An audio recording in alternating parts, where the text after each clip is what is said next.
بسم اللہ الرحمن الرحیم۔ شروع اللہ کے نام سے جو بڑا مہربان نہایت رحم والا ہے۔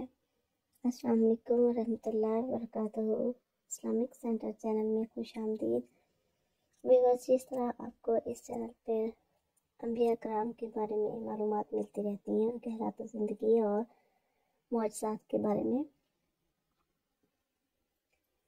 تو اس سے پہلے میں حضرت ابراہیم علیہ السلام کے حالات و واقعات، ان کے زندگی کے بارے میں، ان کے سلسلہ نسب کے بارے میں ویڈیو بنا چکی ہوں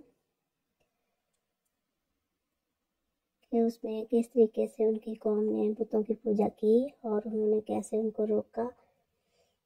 تو آج کی ویڈیو بھی حضرت ابراہیم علیہ السلام کے بارے میں ہے کہ انہوں نے کس طریقے سے بت شکنی کی۔ جب قوم جو ہے وہ جشن منا رہی تھی تو انہوں نے کس طریقے سے ان کے بتوں کو توڑا، اور قوم نے حضرت ابراہیم علیہ السلام کے ساتھ کیا سلوک کیا، ان کو کیسے آگ میں ڈالا گیا۔ تو یہ سارا کچھ جاننے کے لیے اس ویڈیو کو بغیر سکپ کیے اینڈ تک ضرور دیکھیے گا۔ تو آئیے چلتے ہیں ویڈیو کی طرف۔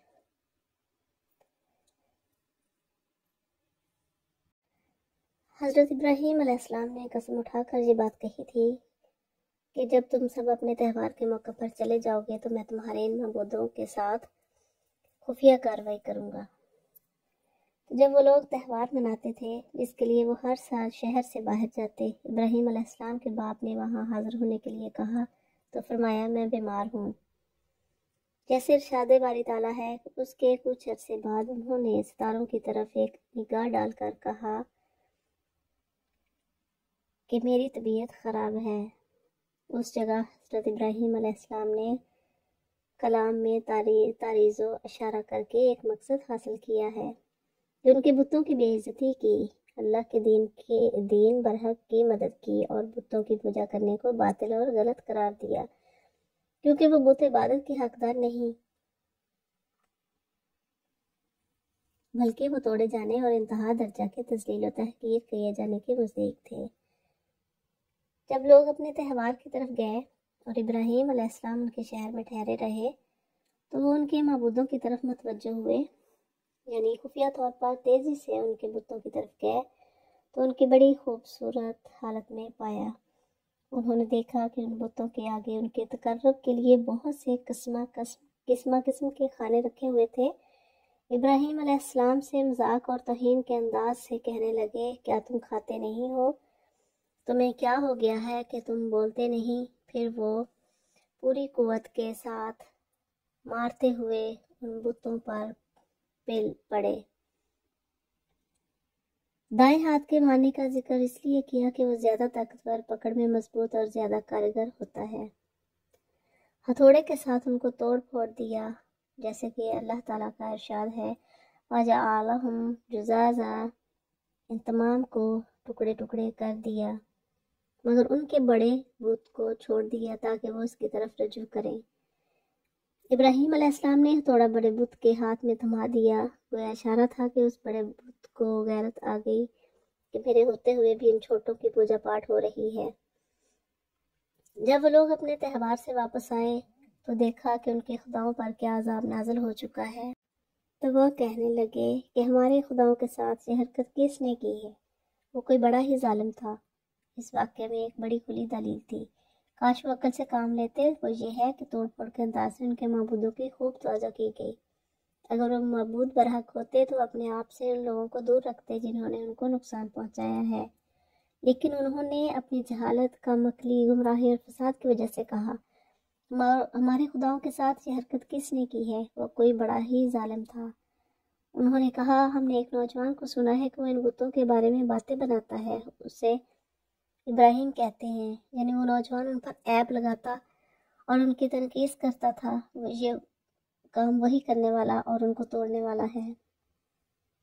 انہوں نے کہا کہ ہم نے اسے یہ کہتے ہوئے سنا ہے، اور اللہ کی قسم جب تم پیٹھ پھیر کر چلے جاؤ گے تو میں تمہارے بتوں کے ساتھ ایک ایسا کام کروں گا جس سے ان کی حقیقت کھل جائے گی۔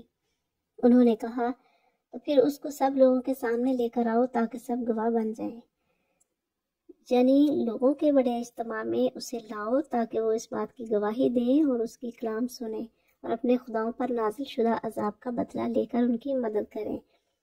ابراہیم علیہ السلام کا بھی سب سے بڑا مقصد یہی تھا کہ تمام لوگ اکٹھے ہو جائیں تاکہ وہ بتوں کے امام اور پجاریوں پر ان کے باطل ہونے کی دلیل و حجت قائم کر دیں، جیسے موسیٰ علیہ السلام نے فرعون کو کہا تھا، تم سے وہ دن طے ہے جس میں جشن منایا جاتا ہے، اور یہ بھی طے ہے کہ دن چڑھے ہی لوگوں کو جمع کر لیا جائے۔ سورۃ طٰہٰ کی آیت نمبر 59 میں یہ فرمایا گیا ہے۔ تو قوم نے آگے سے حضرت ابراہیم علیہ السلام کے ساتھ کیا رد عمل کیا، اور انہوں نے حضرت ابراہیم علیہ السلام نے ان کو کیا جواب دیا۔ جب وہ سب اکٹھے ہوئے اور پروگرام کے مطابق ابراہیم علیہ السلام کو لائے تو وہ بولے، ابراہیم، کیا ہمارے خداؤں کے ساتھ یہ حرکت تم ہی نے کی ہے؟ ابراہیم نے کہا، نہیں، بلکہ یہ حرکت ان کے سب سے بڑے سردار نے کی ہے۔ کہا گیا کہ اس نے مجھے اس کام پر ابھارا ہے۔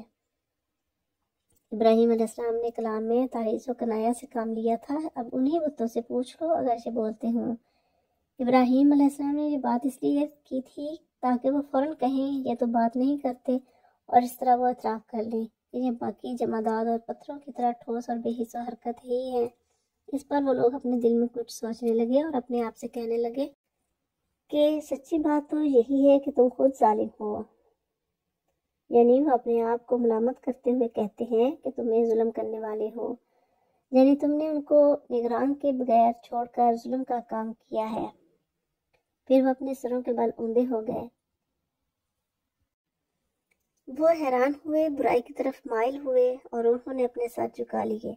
پھر کہنے لگے، تجھے خوب معلوم ہے یہ کلام نہیں کرتے، یعنی اے ابراہیم تجھے پتہ ہے کہ یہ بات نہیں کر سکتے، تو ہمیں ان سے سوال کرنے کا حکم کیسے دے رہا ہے؟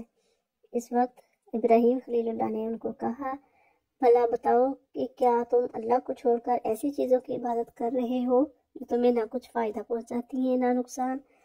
تف ہے تم پر بھی اور ان پر بھی جن کی تم اللہ کو چھوڑ کر عبادت کرتے ہو، بھلا کیا تمہیں اتنی سمجھ نہیں؟ جیسے اللہ تعالیٰ نے فرمایا، اس پر ان کی قوم کے لوگ ان کے دوڑے ہوئے آئے۔ ابراہیم نے کہا، کیا تم ان بتوں کو پوجتے ہو جنہیں خود تراشتے ہو؟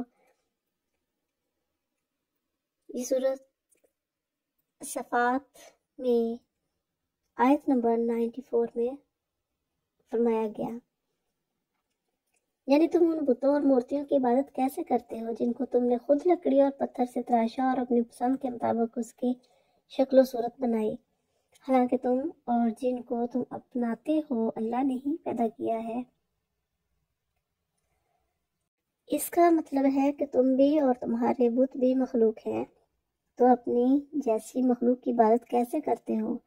تم ان کی عبادت کرو یا وہ تمہاری عبادت کریں، سب برابر ہیں، اور یہ باطل اور بیکار ہے، بلکہ عبادت کا مستحق صرف اللہ اکیلا ہی ہے۔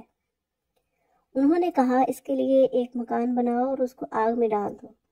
بس انہوں نے اس کے ساتھ ایک چال چلنے کا ارادہ کیا، لیکن ہم نے ان کو نیچا کر دیا۔ جب بحث و مناظرہ میں لاجواب ہو گئے اور عاجز آ گئے تو مناظرے اور بحث سے کنارہ کر لیا اور طاقت و قوت کے استعمال کرنے کا تہیہ کر لیا، کیونکہ وہ اب اس کے سوا اور کیا کر سکتے تھے کہ دلیل تو ان کے پاس تھی ہی نہیں، اور ان کے عقیدہ کے باطل اور بے بنیاد ہونے میں کوئی شبہ نہ رہا، تو اللہ تعالیٰ نے ان کو ذلیل و خوار کر دیا اور اپنے کلمہ اور دین کو بلند کیا۔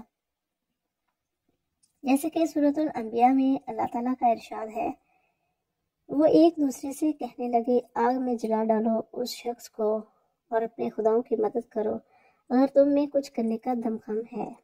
چنانچہ انہوں نے ابراہیم کو آگ میں ڈال دیا اور ہم نے کہا، اے آگ ٹھنڈی ہو جا اور ابراہیم کے لیے سلامتی بن جا۔ ان لوگوں نے ابراہیم کے لیے برائی کا منصوبہ بنایا تھا، مگر نتیجہ یہ ہوا کہ ہم نے انہی کو بری طرح ناکام کر دیا۔ اپنے اس پروگرام کے تحت اپنی طاقت کے مطابق ہر ممکن جگہ سے لکڑیاں ایندھن جمع کرنے لگے اور ایک مدت تک اکٹھی کرتے رہے، یہاں تک کہ اگر ان میں سے ان کی کوئی عورت بیمار ہوتی تو وہ اپنی شفا کے لیے یہ نظر مانتی کہ اگر میں تندرست ہو گئی تو ابراہیم کے جلانے کے لیے لکڑیاں جمع کر لاؤں گی۔ پھر انہوں نے ایک بہت بڑا گڑھا تیار کیا اور اس میں وہ جمع شدہ ایندھن ڈال دیا اور آگ لگا دی۔ آگ بھڑک اٹھی اور اس کے شعلے شرارے بلند ہونے لگے، اتنی بڑی آگ کبھی نہیں دیکھی گئی۔ پھر انہوں نے ابراہیم علیہ السلام کو ایک منجی منجنیق میں بٹھا دیا۔ اس کو بنانے والا ہیزم نامی ایک شخص تھا جو ایک رات میں سے تھا، اور وہ منجنیق بنانے والا پہلا آدمی تھا۔ اس کو اللہ تعالیٰ نے زمین میں دھنسا دیا اور قیامت کے دن تک زمین میں دھنستا چلا جائے گا۔ اور پھر وہ لوگ ابراہیم علیہ السلام کو منجنیق میں مضبوطی سے باندھ رہے تھے، اور ابراہیم علیہ السلام کی زبان مبارک پر یہ الفاظ جاری تھے: لا الہ الا انت سبحانک رب العالمین لک الحمد ولک الملک لا شریک لک۔ تیرے سوا کوئی عبادت کے لائق نہیں، تو پاک ہے اے جہانوں کے رب، تیرے لیے ہی سب تعریفیں ہیں، بادشاہی تیرے لیے ہے، اس میں تیرا کوئی شریک نہیں ہے۔ جب قوم نے ابراہیم علیہ السلام کو باندھ کر منجنیق کے پلڑے میں رکھ کر آگ میں پھینک دیا تو آپ علیہ السلام نے کہا: حسبنا اللہ و نعم الوکیل، ہمیں اللہ ہی کافی ہے اور وہ اچھا کارساز ہے۔ حسبنا اللہ و نعم الوکیل ابراہیم علیہ السلام نے کہا جب ان کو آگ میں ڈالا گیا۔ اسی طرح حضرت محمد صلی اللہ علیہ وسلم کے صحابہ کرام نے کہا کہ جب ان کو کہا گیا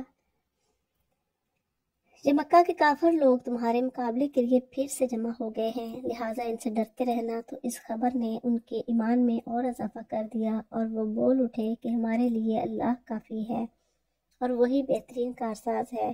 نتیجہ یہ کہ لوگ اللہ کی نعمت اور فضل لے کر اس طرف واپس آئے کہ انہیں ذرا بھی گزند نہیں پہنچی۔